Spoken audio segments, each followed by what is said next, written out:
محترم ناظرین السلام علیکم۔ آج ہم پروفٹ سیریز میں حضرت نوح علیہ السلام کا ذکر کریں گے۔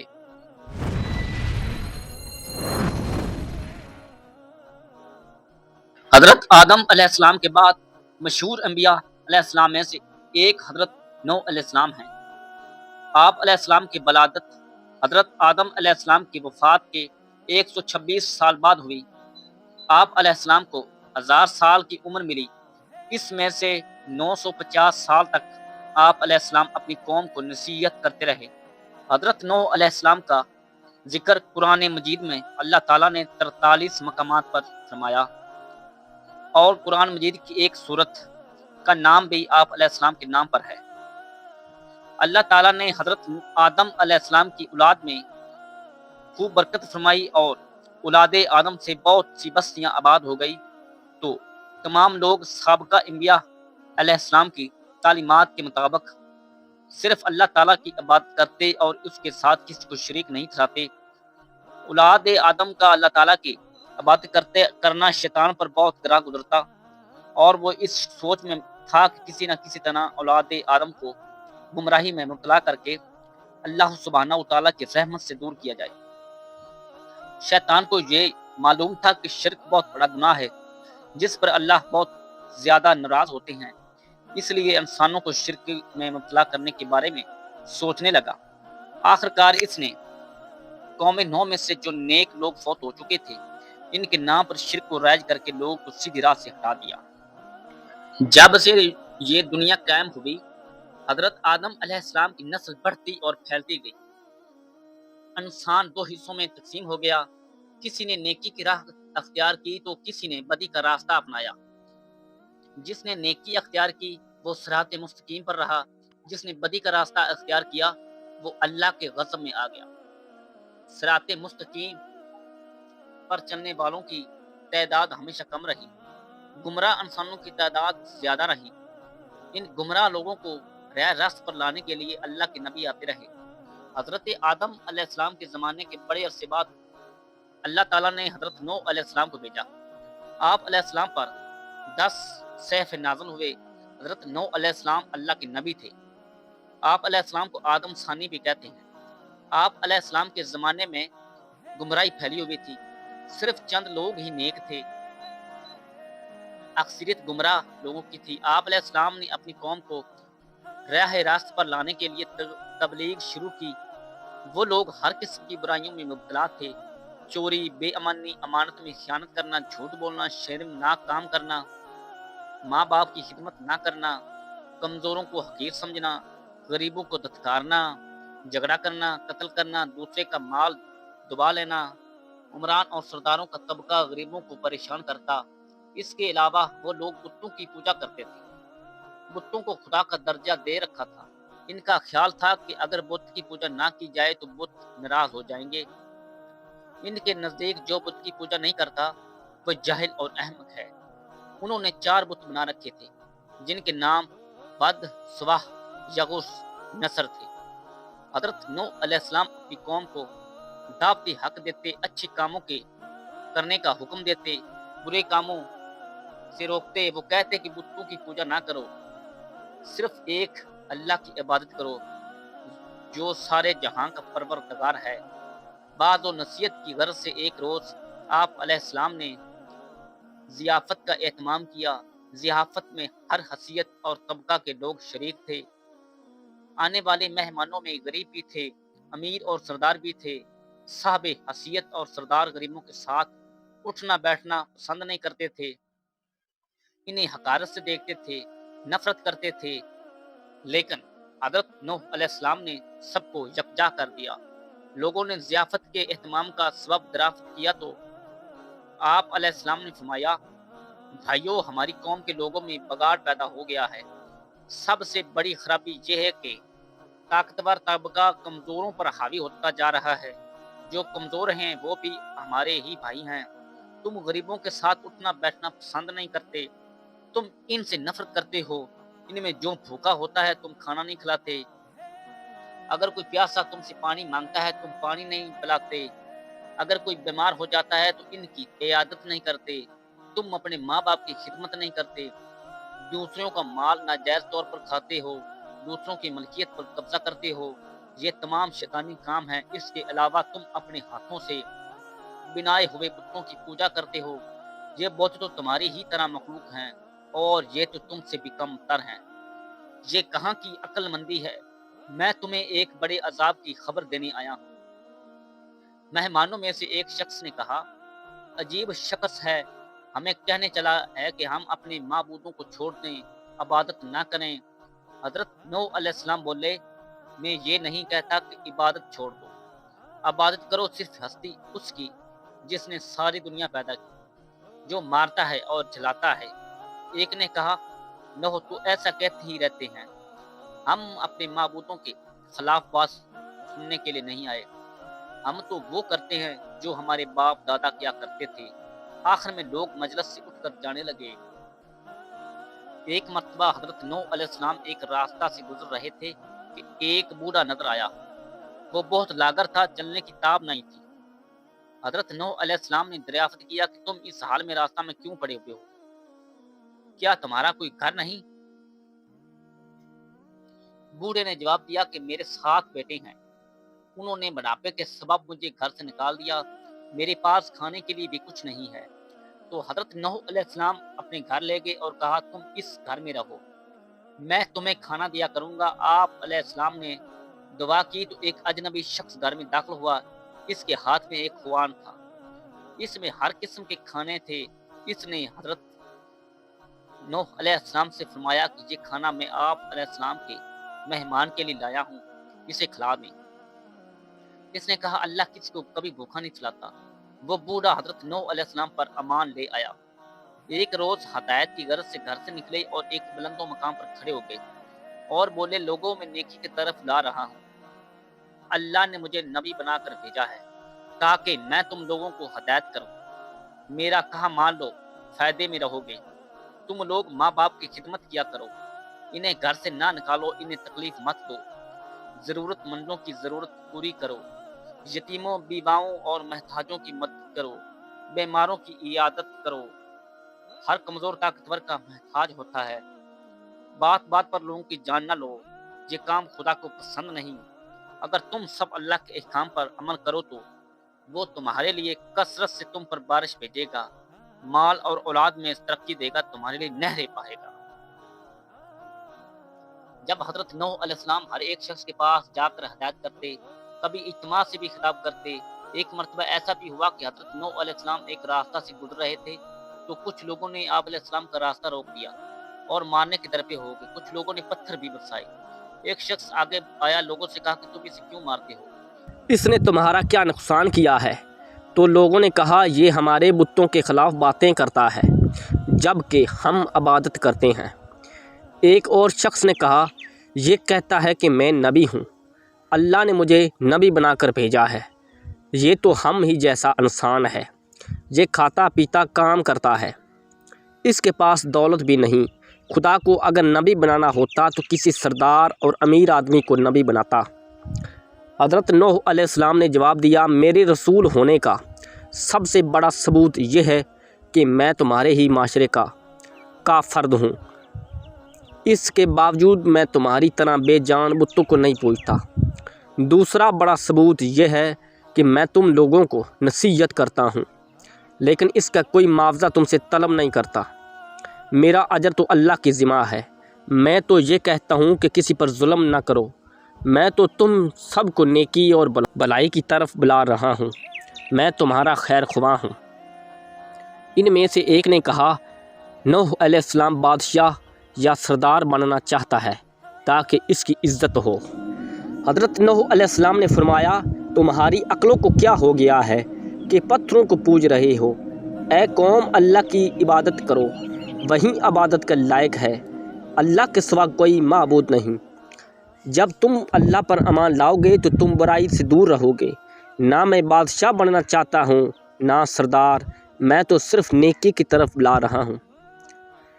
کیا تم نہیں دیکھتے کہ اللہ نے چاند اور سورج پیدا کیے، چلنے کے لیے فرش بنایا اور تمہیں نعمتیں دی؟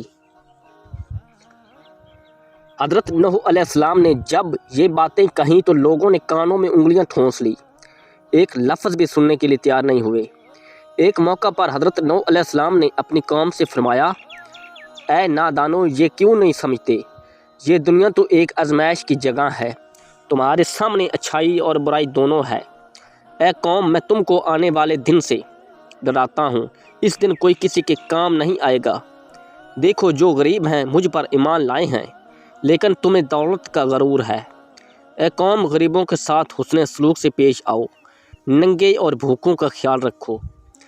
ان میں سے ایک سردار نے غرور اور تکبر سے کہا، فرض کرو کہ ہم تمہاری بات مان لیتے ہیں، کیا تم پر امان لا کر غریب اور 2 ٹکے کے لوگوں کے ساتھ مل جائیں جو تمہارے ساتھ ایمان لائے ہیں؟ ایسا نہیں ہو سکتا۔ وہ آپ علیہ السلام کو ذلیل کرنے کی کوشش کرتے، مذاق اڑاتے، آوازیں کستے، منہ پھیر لیتے، گالیاں دیتے، مارنے کی کوشش کرتے، بلکہ ایک روز مارا پیٹا بھی، لیکن آپ علیہ السلام نے صبر کا دامن ہاتھ سے نہ چھوڑا، بلکہ اپنا کام جاری رکھا۔ آپ علیہ السلام کی بیوی اور آپ علیہ السلام کا بیٹا بھی منکرین اور کافروں میں تھا۔ حضرت نوح علیہ السلام نے دعا کی، اے رب میرے پروردگار، میں نے اپنی قوم کو رات دن سمجھایا، حق کی طرف بلایا، میرے بلانے پر وہ زیادہ بھاگتے رہے۔ میں نے علانیہ اور خفیہ سمجھایا تو انہوں نے کانوں میں انگلیاں ٹھونس لی۔ اللہ تعالیٰ نے حضرت نوح علیہ السلام کو وحی بھیجی کہ ایک کشتی بناؤ اور ظالموں کے بارے میں کچھ نہ بولو۔ تو اللہ کے حکم کے مطابق آپ علیہ السلام نے کشتی تیار کرنا شروع کی۔ کچھ لوگوں نے مذاق کرتے ہوئے پوچھا، اے نوح، کیا بنا رہے ہو؟ تو آپ علیہ السلام نے بتایا کہ میں ایک کشتی تیار کر رہا ہوں، کیونکہ اللہ کی طرف سے عذاب آنے والا ہے۔ اللہ نے جو ڈھیل دے دی وہ ختم ہو رہی ہے۔ جب وقت آئے گا ہر طرف پانی ہی پانی نظر آئے گا، صرف وہی بچے گا جو اس کشتی میں سوار ہوگا۔ جو بت پرستی سے توبہ کرے گا، گناہوں سے معافی مانگے گا، اسی کو اس کشتی میں جگہ ملے گی۔ لوگ بولے، اے نوح، یہ زمین تو خشک ہے، ایسے آثار بھی نہیں ہیں کہ اتنا پانی ہو جائے کہ کشتی تیرنے لگے۔ نوح علیہ السلام کا تو دماغ ہی چل بسا ہے۔ تو حضرت نوح علیہ السلام اس قسم کی باتوں سے بالکل مایوس ہو چکے اور اصلاح کی کوئی امید ہی نظر نہیں آ رہی تھی۔ جب کشتی بن کر تیار ہو گئی تو لوگ کشتی میں غلاظت پھینک دیتے۔ کشتی میں کوئی ایسی جگہ نہ تھی جہاں غلاظت نہ ہو۔ کافر غلاظت پھیلانے کے لیے کشتی کے اندر جایا کرتے تھے، یہ ان کا معمول بن چکا تھا۔ ایک مرتبہ ایک کوڑ کا مریض بھی اپنے ناپاک مقصد کے ساتھ کشتی کے اندر گیا۔ اس کے سڑے ہوئے جسم کے ایک حصہ میں کچھ غلاظت لگ گئی۔ کچھ دیر بعد اس نے دیکھا کہ جہاں غلاظت لگی تھی وہ حصہ اچھا ہو گیا۔ اب اسے حیرت ہوئی کہ یہ کیا ماجرا ہے، آخر غلاظت سے کس طرح شفا ہو سکتی ہے۔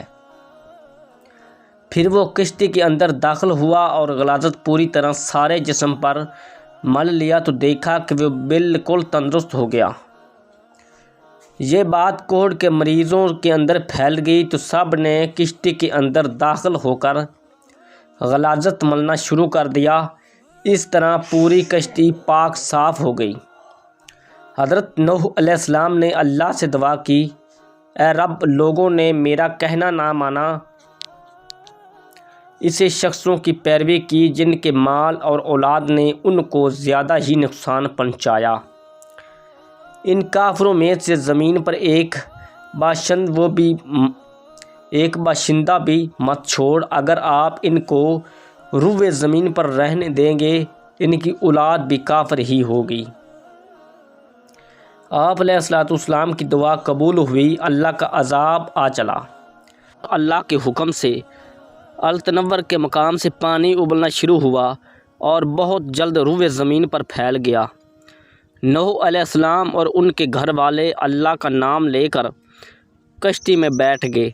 دیکھتے ہی دیکھتے تمام قوم تباہ ہو گئی، سوائے کشتی والوں کے کہ انہوں نے نسل انسانی کا دوبارہ آغاز کرنا تھا۔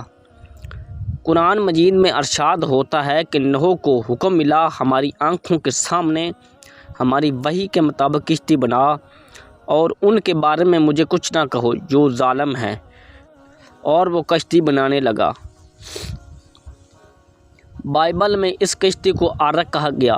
ڈاکٹر ملکی لکھتے ہیں کہ اس کشتی کی تیاری میں 100 برس صرف ہوئے تھے۔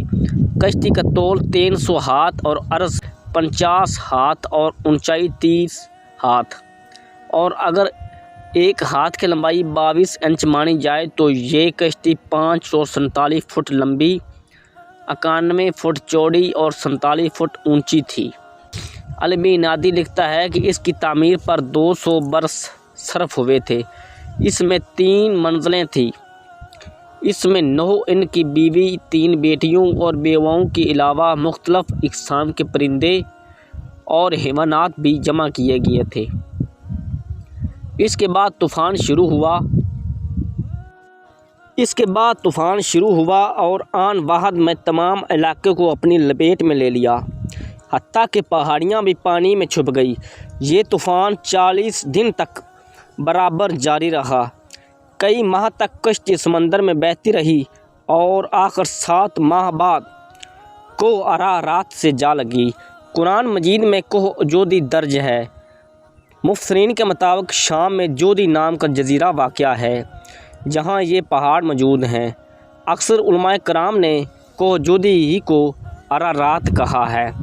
قدیم سمیری داستانوں میں جو ان کی مٹی کی تختیوں پر رقم کی گئی تھی، جلج موس کا اور اس کے طوفان کا ذکر ہے، جس میں بتایا گیا ہے کہ کشتی کی 6 منزلیں اور 7 درجے تھے اور ہر منزل کے 9 حصے، اور یہ کشتی کوہ نصر پر جا لگی۔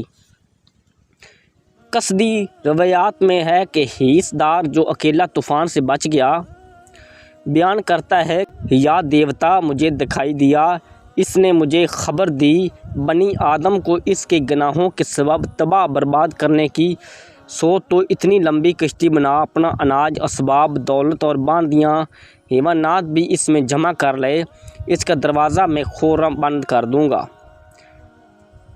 قدیم مصریوں کے نزدیک نوح کی کشتی کا نام گل تھا، جو لکڑی کا ایک بہت تیرتا ہوا مکان تھا۔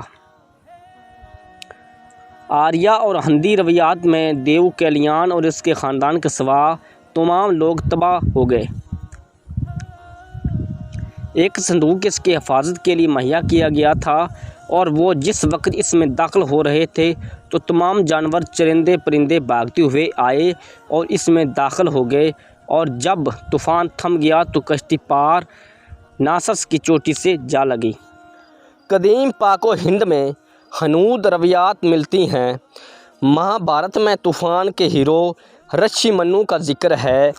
ایک مچھلی نے اس طوفان سے آگاہی دی اور کشتی بنانے کو کہا۔ طوفان کے بعد کشتی عمارت کی چوٹی سے جا لگی۔ تب منو کو پتہ چلا کہ مچھلی کے روپ میں برہما اس سے مخاطب تھا۔ ایرانی روایات میں بھی ایک طوفان اور ایک جہاد کا ذکر ہے۔